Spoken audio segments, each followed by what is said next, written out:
కాననే కోల్పోయాను బాల్యం, జీవితమంతా చెల్లిస్తున్నాను మూల్యం. ఈ ధనమంత పోని, యవనమంత పోని, భోగాలు పోని, సరాగాలు పోని, ఈనాటి ఈ జీవితం తపోని, ఈనాటి ఈ జీవితం తపోని, ఆనాటి బాల్యాన్ని ఒకసారి రాని, ఈ ధనమంత పోని, యవనమంత పోని. తొలివాన చినుకుల్లో చెలరేగడాలు, అరచేత జల్లుల్ని చిందించడాలు, పడవల్ని నీళ్ళల్లో వదిలేయడాలు, పోటీల చప్పట్లు పొడిగించడాలు, జరమొచ్చి స్కూలు ఎగవేయడాలు, ఎగవేసి మంచాన పడి ఉండడాలు, అమ్మొచ్చి నాన్నొచ్చి చెయ్యివేయగానే, అమ్మొచ్చి నాన్నొచ్చి చెయ్యివేయగానే, ప్రేమ ప్రపంచాలమైపోవడాలు, ఈ ధనమంత పోని, యవనమంత పోని. మిత్రులారా, అద్దేపల్లి రామమోహన్ రావు గత 55 ఏళ్లుగా ప్రగతిశీల కవిత్వ రచనలోనూ, యువ కవులను ప్రోత్సహించడంలోనూ, కొత్త కొత్త కవితా రూపాలను ఆహ్వానించి వాటిని ప్రచారం చేయడంలోనూ, విస్తృతంగా పర్యటిస్తూ సాహిత్యోపన్యాసాలు ఇవ్వడంలోనూ నిమగ్నమైన అద్దేపల్లి రామ్మోహన్ రావు 2016 జనవరి 13న కాకినాడలో తన స్వగృహంలో తన 80వ ఏట మరణించారు. బ్రతుకున కంటే సత్యమగు వస్తువు లోకమునందు లేదు, ఈ బ్రతుకొక నాటికిన్ మనలా వంచన చేసి నశించిపోవు నిశ్చయముగా, కాన జీవ సుఖసారము పొందము ప్రాణముండగన్. 55 ఏళ్లపాటు ఎత్తిన కలం దించకుండా కవిగా, విమర్శకునిగా, ఉపన్యాసకునిగా నూతన తరాల సాహిత్యకారులను ఉత్సాహపరిచిన నిరంతర సాహిత్య సంచారి అద్దేపల్లి రామ్మోహన్ రావు తన 80వ ఏట కన్నుమూసేదాకా తన ప్రాణాన్ని సాహిత్య సామాజిక ప్రగతికి దోహదం కావడమే జీవ సుఖసారముగా తపించి శ్రమించినవాడు. పై పద్యం ఉమర్ ఖయ్యాం రుబాయిల మధుజ్వాల పేరుతో 50 ఏళ్ల క్రితం అద్దేపల్లి చేసిన స్వేచ్ఛానువాదంలోది. మద్యం ముట్టని అరుదైన సాహిత్యకారులలో ఒకరు అద్దేపల్లి. మధుజ్వాలతో పద్యాన్ని కూడా వదిలి భావ వ్యక్తీకరణ సౌలభ్యమైన వచన కవిత ప్రక్రియలోకి ప్రవేశించాడు. అయితే ఒకప్పుడు కవిత్వాన్ని మాత్రమే ప్రేమించినప్పుడు గోదావరి నన్నయ్య పద్యాల్లా శ్రీనాథుని సీసాల్లా కనపడింది. ఇప్పుడు జీవితాన్ని కూడా అర్థం చేసుకున్నప్పుడు దోవ పొడవునా పోరాటాన్ని మోసుకుపోతున్న పరమాణు ప్రవాహం కనిపిస్తుంది అని చెప్పుకున్న అద్దేపల్లి సాంఘిక పురోగమనానికి ఉపయోగపడి ఏ కవితారేఖ కనిపించినా దాని హృదయానికి హత్తుకునేవాడు సామ్యవాది అని భావించి ఆచరించినవాడు. అద్దేపల్లి 1936 సెప్టెంబర్ 6న మచిలీపట్నంలో పుట్టారు. BA వరకు ఆంధ్ర జాతీయ కళాశాలలోనూ, MA శ్రీ వెంకటేశ్వర విశ్వవిద్యాలయంలోనూ చదివారు. మచిలీపట్నం హిందూ కళాశాలలో తెలుగు శాఖలు 9 ఏళ్లు పనిచేశారు. ఆ తర్వాత 1969-71 మధ్య నందిగామలోని NTR కళాశాలలో తెలుగు శాఖాధిపతిగా ఉన్నారు. 71లో కాకినాడ MSS చారిటీస్ వారి డిగ్రీ కళాశాలలో చేరి అక్కడే రిటైర్ అయ్యారు. మచిలీపట్నంలో ఇప్పటికీ పనిచేస్తున్న ఆంధ్ర సారస్వత సమితికి అద్దేపల్లి వ్యవస్థాపక సభ్యులు. దాదాపు 8 కవితా సంపుటులు, 10 విమర్శన గ్రంథాలు రచించారు. ఉద్యోగం నుంచి రిటైర్ అయిన తర్వాత పరిశోధనా విద్యార్థిగా డాక్టరేట్ సంపాదించారు. ఆయన తను రాసిన గేయాలను, గజల్స్ను శ్రావ్యంగా పాడేవారు. కొప్పర్తె అన్నట్టు అద్దేపల్లి ప్రధానంగా స్థూల స్థాయి కవి, మ్యాక్రో లెవెల్ పోయెట్. అందుకు మినహాయింపులు లేకపోలేదు.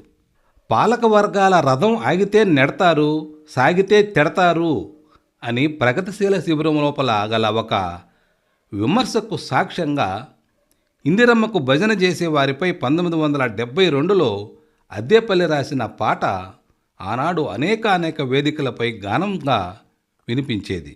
కాంగ్రెస్ వారి నడుమ ఆధిపత్య పోరులో ఇందిరాగాంధీ దేశీయ విధానాలనే కాదు, పొరుగు దేశాల సిక్కిమును కలిపేసుకోవడం, బంగ్లాదేశ్ను ఏర్పరచడంలో ఈ జోక్యాన్ని కూడా సమర్థించి ఆమెకు జీవాలను కల్పించి అత్యవసర పరిస్థితిని కూడా కొందరు ఆహ్వానించిన కాలంలో అద్దేపల్లి రాసిన పై పాట చాలా ప్రత్యేకతను పొందింది. ఇందిరాగాంధీ అంటే దేశీయ కమ్యూనిజం అన్నట్లు ఆమెకు మద్దతు ఇచ్చిన వారిని ఎద్దేవా చేస్తూ ఏం చెయ్యాలి జనులార మీరు ఇందిరమ్మకు భజన చెయ్యాలి, ఏం చెయ్యాలి జనులార మీరు ఇందిరమ్మకు భజన చెయ్యాలి. బ్యాంకులన్నో చేసి జాతీయం మన ఇందిరమ్మ, పేదవాళ్లకు పెంచిన ఆదాయం మన ఇందిరమ్మ, కమ్యూనిజమును చేసే దేశీయం. గొప్ప వాళ్ళకి గొప్ప అప్పులు ఇచ్చి ఇంకా గొప్ప చేసి మిగిలిపోయిన బీదతనమున బీదవారికి పంచివేశను. ఏం చెయ్యాలి జనులార మీరు ఇందిరమ్మకు భజన చెయ్యాలి. గరీబీ హఠావు అన్నది మన ఇందిరమ్మ, దరిద్రంతో పోరు సరిపింది మన ఇందిరమ్మ, గరీబులకే దాన్ని వదిలింది.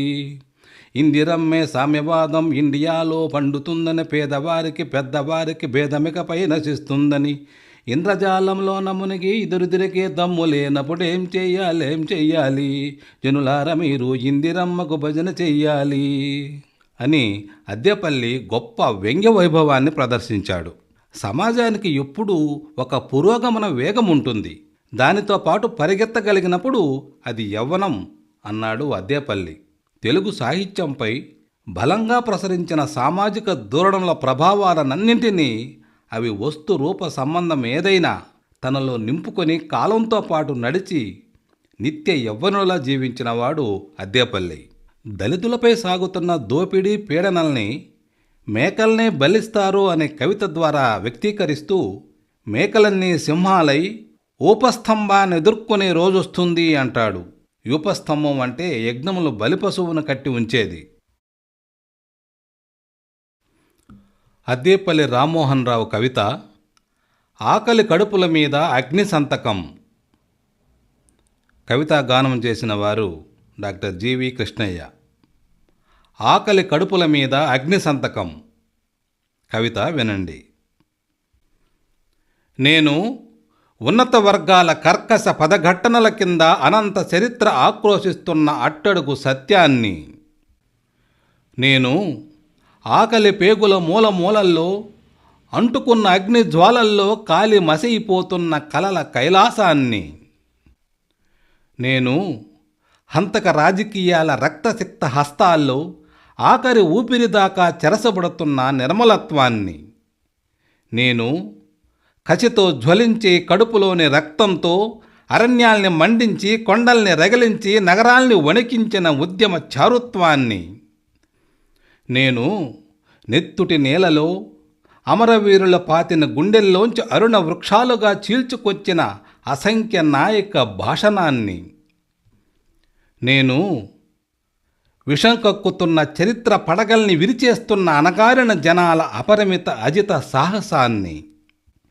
నేను చీకటి గుండెలు చీల్చి నెత్తుటిలో స్నానం చేసి శ్రమజీవుల జీవితాలపై వికసించిన అరుణారుణ భాస్కరుణ్ణి, నేను ప్రపంచ సామ్యవాద సుందర పెదవులపై ఎర్రని చిరునవ్వులు చిందిస్తున్న మామయ్యని, నేను వెలుతురు కళ్ళు పుడిచి విజృంభిస్తున్న కాలపు చీకటి పొనల మీద పగబట్టి కశనై మూర్తీభవించిన కృష్ణ సర్పాన్ని, నేను చారిత్రక రక్త సంధ్యలో జలరేగిన సామ్యవాదాగ్నికి శ్రీకాకుళ పర్వతంలో జరిగిన పాణిగ్రహణాన్ని, నేను దోపిడీదారుల గుండె మీదికి సూటిగా విసిరిన ప్రశ్న కొడవల్ని, ఈ అస్తవ్యస్త వ్యవస్థ విచ్చిత్తికి పైకెత్తిన సుత్తిని, నేను లక్షల కోట్ల ఆకలి కడుపుల మీద అగ్ని సంతకాన్ని చేసిన అనంత విప్లవాన్ని.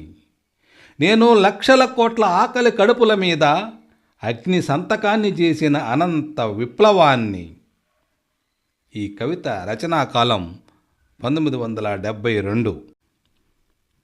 ప్రజాసాహిత్య పత్రికలో అద్దేపల్లి రామ్మోహన్ రావు రాసిన వ్యాసం సాగిపోయే రాస్తాలు మలుపు తిప్పే సౌరస్తాలు. తన విద్యార్థి ఉపాధ్యాయ జీవితంతో పాటు తన సాహితీ ప్రయాణంలో ఎదురైన సంఘటనలు, వ్యక్తులు, వారి అనుభవాలు, వారి అనుభవాలతో పాటు తన వ్యక్తిగతంగా పొందినటువంటి గుణపాఠాలు ఎన్నో విశ్లేషించారు. పద్య కవిత్వం నుంచి అభ్యుదయ కవిత్వం వైపు, విప్లవ కవిత్వం వైపు ప్రయాణించిన క్రమాన్ని ఈ వ్యాసంలో తెలియజేశారు. శ్రీశ్రీతో తన అనుబంధం, శ్రీశ్రీ కవితా ప్రస్థాన పుస్తకావిష్కరణకు సంబంధించిన ఎన్నో విశేషాలు ఈ వ్యాసంలో మనం చూడవచ్చు. అద్దేపల్లి గారి మాటల్లో చెప్పాలంటే 1970 నుంచి 75 వరకు నా సాహితీ జీవితం చాలా చైతన్యవంతమైన సంవత్సరాలు అంటాడు. ఎందుకంటే ఆంధ్రదేశం విప్లవోద్యమంతో అట్టుడికిపోతోంది. విప్లవోద్యమాన్ని సమర్థించేటందుకు ఏర్పడిన విప్లవ రచయితల సంఘం సరికొత్త భావాల్ని తీవ్రంగా ప్రచారం చేస్తుంది.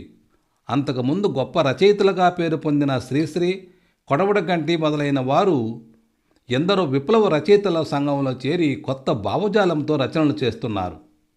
ఆంధ్రదేశంలోని కవుల్లో ఎంతోమంది విప్లవాభిమానులు ప్రముఖమైన కవిత్వం రాస్తున్నారు. విప్లవం వల్ల అంతకు ముందరి దారుణ పరిస్థితులన్నీ మారిపోయి సామ్యవాదం వస్తుందని ప్రజల్లో చాలామంది ఆశించిన సమయం అది. మరీ ముఖ్యంగా సమర్థులైన కవులు ఎంతోమంది విప్లవాన్ని తమ కవితా వస్తువుగా చేసుకున్నారు. విప్లవోత్తేజం నాలోనూ కలిగించింది. ఈ చైతన్యం అంతకు ముందు లేని ఒక అంశం మీద బాగా కృషి చేయించింది. అది రాజకీయ పరిజ్ఞానం. మార్క్సిజం గురించి ఎన్నో గ్రంథాలు చదవడం, అవగాహన కోసం తపించడం, సాహిత్యానికి మార్క్సిజంని అన్వయించే మార్గాల గురించి ఆలోచించడం నిత్యకృత్యమైంది.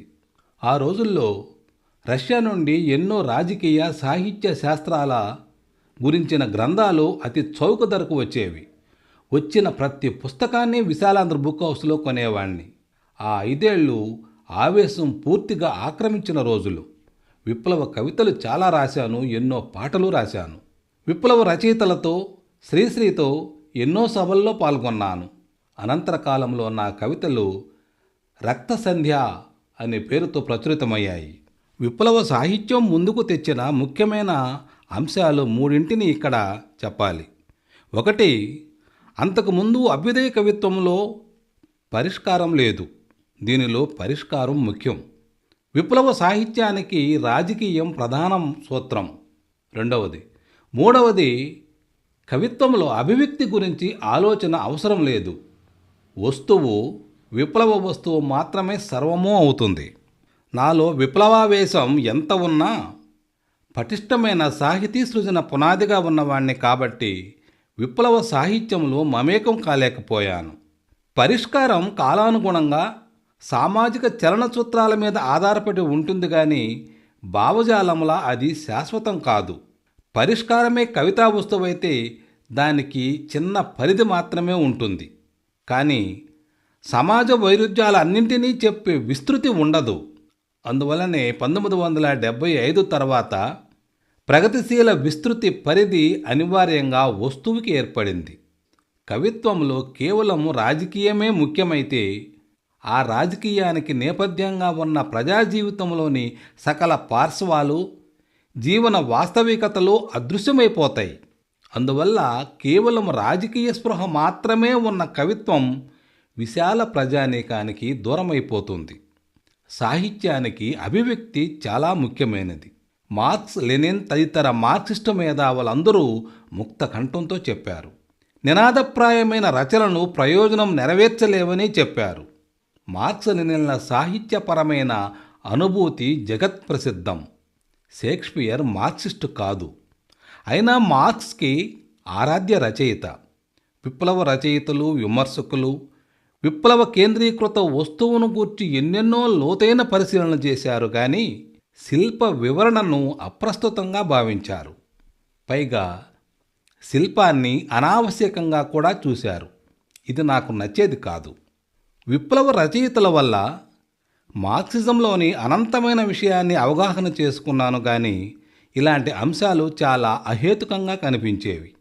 రాజకీయంలోంచి సాహిత్యంలోకి వచ్చిన వాళ్ళకి, సాహిత్యంలోంచి రాజకీయాల్లోకి వెళ్ళే వాళ్ళకి ఇలాంటి భేదాలు చాలా ఉంటాయి. కవితాత్మకమైన ఆవేశం, రాజకీయపరమైన ఉద్రేకం, సామాజికమైన కసి కలిసి ఉన్నప్పుడు ఆ రోజుల్లో విప్లవ రచనా నిమగ్నుడు కావడం చాలా సులభం. అయితే మౌలికంగా తాత్కాలిక రాజకీయ నిబద్ధుడా లేక ప్రగతిశీల రచనా నిబద్ధుడా అన్నది కాలాంతరాన బయటకు వచ్చే విషయం. 1970-80ల మధ్య చారు మజుందార్ మొదలైన వాళ్ళు ఆశించినట్లు విప్లవం జయించి వ్యవస్థ మారితే ఎలా ఉండేదో కానీ ఆ విధంగా జరగకపోవడం వల్ల అనేక మంది రచయితలు తమ తమ అస్తిత్వాలకు అనుగుణంగా అస్తిత్వవాదాల్లోకి వచ్చేశారు. సుమారు 1980 నుండి 90ల వరకు స్త్రీవాదం, దళితవాదం సాహిత్యాన్ని, సమాజాన్ని అత్యధికంగా ప్రభావితం చేసినాయి. తర్వాత బీసీ వాదం, ముస్లిం వాదం, ఇస్లాం వాదం, ప్రాంతీయతావాదం వచ్చినాయి. వీటన్నింటినీ అస్తిత్వవాదాలు అనే పేరు పిలుస్తున్నాం. నేనొక విస్తృత ప్రగతిశీల పరిధిని ముందుగానే నిర్ణయించుకొని ఉండడం వల్ల అన్ని వాదాలని విశ్లేషించాను. ముందు కొంత కలవలపడినా రాను రాను అస్తిత్వవాదాన్ని అందరూ ప్రగతిశీలవాదులు అంగీకరించే పరిస్థితి ఏర్పడింది. అయితే తమ తమ సిద్ధాంతాల పరిధిలోనే సానుకూల దృక్పథం ఏర్పరచుకున్నారు. నేను 1995లో రిటైర్ అయ్యాను. కానీ ప్రగతిశీల దృక్పథం కానీ, కవిత్వ విమర్శ రంగాల చైతన్యం కానీ, వేగవంతమైన పురోగమనం కానీ, నిరంతర సంచారం కానీ ఏవీ ఆగలేదు, నిదానం కాలేదు. 1990 ప్రాంతాల నుండి ప్రపంచీకరణ వేగవంతమయ్యింది. ఇక్కడి అస్తిత్వవాదాలన్నీ అలా ఉండగా దేశమే తన అస్తిత్వాన్ని కోల్పోవడం ప్రారంభమైంది. 1994లో ఘాట్ మీద, డంకెల్ డ్రాఫ్ట్ మీద భారత ప్రభుత్వం సంతకం చేసింది. ఇక పూర్తి అమెరికీకరణ మన దేశంలో ప్రారంభమైంది. ప్రపంచీకరణ గురించి దేశంలో అందరికీ ఆవేదన ఉంది. కానీ దాని రహస్యాలు మార్క్సిస్టులకు మాత్రమే తెలుసు. ప్రపంచీకరణ ప్రక్రియ ప్రారంభం కాగానే ప్రజలకు ఏం జరుగుతుందో అర్థం కానప్పుడు మార్క్సిజం అవగాహన ఉన్న మేధావులు రాబోయే పరిణామాల గూర్చి హెచ్చరిస్తూ వివరంగా రాబోయే కాలం గూర్చి చెప్పారు. 10 ఏళ్ల తర్వాత వాళ్ళు చెప్పినవన్నీ నిజాలని అర్థమైంది. ఇంకా ఈ ప్రక్రియ దేశాన్ని అమెరికాగా చేసేదాకా ఆగదని అందరికీ తెలుస్తుంది. ప్రపంచీకరణ నాలో ఒక నిత్య వేదన. మారిపోయే ప్రతి సన్నివేశము నా కవిత్వానికి వస్తువు అవుతుంది. అయినా ధైర్యంగానే అన్న కవితా సంపుటి ప్రపంచీకరణ వ్యతిరేకకు ప్రతిబింబం కాగా 2005లో వచ్చిన పొగచూరిన ఆకాశం అక్షరాక్షరం ఆవేశాన్ని ప్రతిఫలించింది. ప్రపంచీకరణ వ్యతిరేకత పెద్ద ప్రజా ఉద్యమంలా మారే వరకు, మంచి ఫలితాన్ని సాధించే వరకు ఆవేదన సల్లారదు. మార్క్సిస్టు సంస్థలే ప్రపంచీకరణను అడుగడుగునా ప్రతిఘటిస్తున్నాయి కాబట్టి ఆ సంస్థలతోనే ప్రయాణిస్తాను. 50 ఏళ్ల నా సాహిత్య ప్రస్థానంలోని ప్రధాన రేఖలు ఈ విధంగా కొనసాగుతున్నాయి. కవిత్వం, విమర్శ నాకు 2 కళ్ళు. ప్రగతిశీల ఆవేదన నా ఊపిరి. నిరంతర చైతన్యం నా జీవన మూలసూత్రం అంటూ ఈ వ్యాసాన్ని ముగిస్తాడు. అక్షర శిల్ప సమ్మోహనుడు అద్దేపల్లి రామ్మోహన్ రావు గారికి జోహార్లు చెబుదాం, జోహార్లు చెబుదాం. బ్రతుకున మోసితిని గాయాలెన్నో, బ్రతుకున మోసితిని ఎన్నో గెలిచితిని, ఎన్నో ఓడితిని, ఎన్నో గెలిచితిని, ఎన్నో ఓడితిని. గెలిచిన వేళ అలనై ఎగిరితిని, గెలిచిన వేళ అలనై ఎగిరితిని, ఓడిన వేళ నురగై విరిగితిని, ఓడిన వేళ నురగై విరిగితిని. కడలిని మాత్రం కాలేకపోతిని, కడలిని మాత్రం కాలేకపోతిని. ఎన్నో గెలిచి తిని ఎన్నో ఓడి తిని, ఎన్నో రాసి తిని ఎన్నో దాచి తిని, ఎన్నో రాసి తిని ఎన్నో దాచి తిని, ఎన్నో దుఃఖాల నిధులను కాచి తిని, ఎన్నో దుఃఖాల నిధులను కాచి తిని, ఎన్నో రాసి తిని ఎన్నో మిత్రులారా, దాచి తిని. ఇలాంటి అనేక మంది సాహితీవేత్తలు వారి సాహిత్యం, కవిత్వం, కథల గురించి తెలుసుకోవడానికి ఈ ఛానల్ని సబ్స్క్రైబ్ చేసుకుంటారని ఆశిస్తున్నాను. మీ మిత్రుడు జీవి కృష్ణయ్య. ధన్యవాదాలు.